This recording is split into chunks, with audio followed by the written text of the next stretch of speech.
Hey everyone. In this video, I want to talk about why you shouldn't project the qualities that you desire in a partner onto yourself. So what the hell do I mean here? Well, we have a tendency to assume that the things that we desire in a partner are the same things that they desire in us. Now, that may hold true for certain universal qualities, but beyond that, believing this can actually create issues. So the easiest way to drive across my point is how what men find attractive in a woman are not necessarily the same qualities that a woman finds attractive in a man. So hopefully that right there can kind of explain what I'm driving at here. Because the law of polarity holds true here. Opposites attract. Masculinity attracts femininity and vice versa. So if a man assumes that the qualities that he desires in a woman are the same qualities that she wants in a man, he is going to stay single for quite some time. And I'm laughing here because this used to be me. I used to be a stereotypical nice guy when I was younger because I thought that the qualities I wanted in women were the same qualities they wanted in me. So I wanted a woman who was kind and caring and empathic and that sort of thing. So I obtained those qualities myself. And then I found that women actually don't want a man who has those qualities. Or at least, I should say, they want more masculine traits to go along with those, because those do tend to be a bit more feminine qualities. And women just aren't going to be attracted to men who have more feminine qualities than masculine. Now, I just want to put a note here that when I describe something as being feminine or masculine, that doesn't mean it's good or bad. I get really annoyed when people make that assumption or even believe that themselves. Things that are masculine are neutral, things that are feminine are neutral.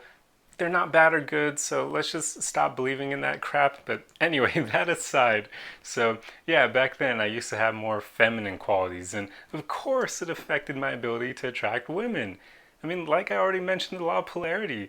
Femininity is attracted to masculinity, not femininity. So it hurt my ability to connect well with women. So for all the guys out there, if you want to better connect with women, you have to become more masculine. And before you think that that means like, oh, toxic masculinity, no. Toxic masculinity is literally just insecurity. It affects both genders. It has nothing to do with masculinity. So what I'm driving at is you should adopt good traits that are masculine, like being confident, assertive, that sort of thing. Not being, how do I put it, like too soft, where you have no edge to you, no ability to protect yourself or the people you care about. And I would highly suggest that all men get into working out because seriously, there's just something about having the actual physical strength to protect yourself and the people you care about. Women find that really attractive, and it just makes your quality of life better because it makes you less of a target when you're out in public, because you just don't want to be so like frail that if there's a robber around, he's going to target you because he knows you probably won't be able to do anything about it, or that sort of thing. I understand that we obviously won't really run into too many of those situations in our life, but it's one of those, it's basically the saying, it's better to be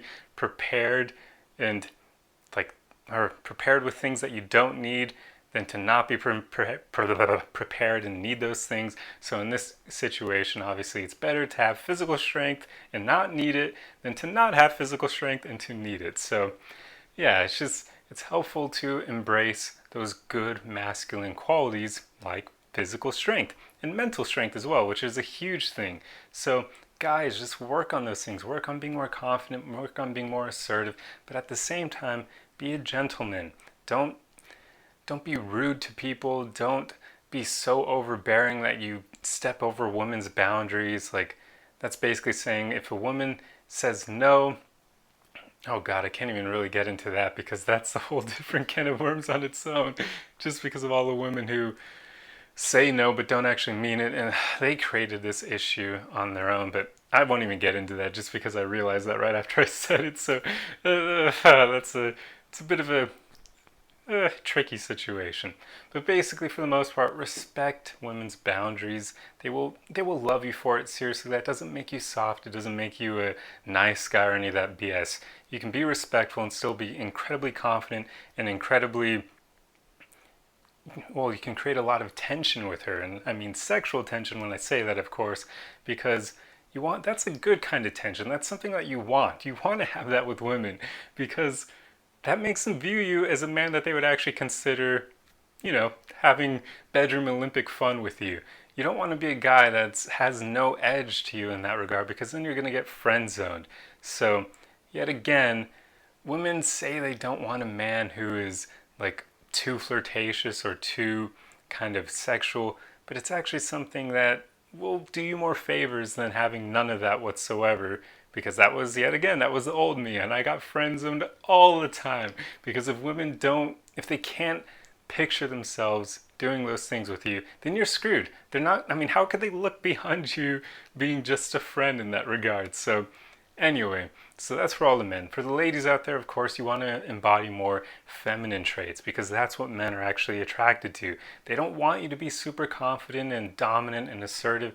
They don't like those qualities in women because those are qualities that men tend to have themselves. So they're not looking for them in women. And because men tend to be the protectors, it makes sense for them to be assertive and dominant and that sort of thing. So there isn't really any need for you to have those qualities anyway. The guy has that handled himself. So men are not going to find you very attractive if you have a lot of masculine traits. And we're even seeing this play out in real time nowadays as well, because there are a lot of women who've been lied to when they were younger, and it's unfortunate. Society needs to, and parents need to step up their game. But women were told to put their careers ahead of everything and to be more masculine so they can rise up in their careers. And it does work, unfortunately. I mean, it works because they kind of have to be a bit more masculine to lead a team of men if they're in a manager position. That's just, that's how it goes because a lot of guys are insecure. They don't want to be told what to do by a woman. So a lot of women in those positions become more masculine. The problem is that when they get home, they don't turn off that switch. So no guy wants a woman who's masculine like that. So nowadays we have a lot of women in their mid-30s who have put their careers before everything, who have no kids, they're single, and they're incredibly unhappy. And it's all because they've embraced these masculine qualities that men aren't attracted to. So they're not able to get any men near them. Well, probably their only options are those nice guys, and they don't want them, as I've already went over. So all the truly masculine guys that they're actually attracted to don't find them attractive because they're too masculine themselves. So it's creating issues.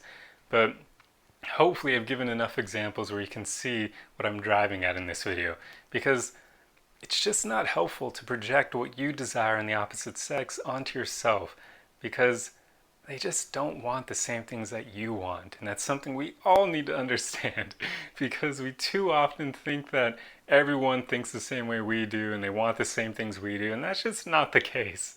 Like across the board, that's not the case. Life is way more nuanced than that. But anyway, I feel like I've talked about this enough. All of you should hopefully get it. So I'm curious, let me know your thoughts down below. And if you enjoyed this video, the easiest way to support me is literally just to like, comment, and share. Just engage with the video to help the algorithm. And I will see you guys in the next video. Arrivederci!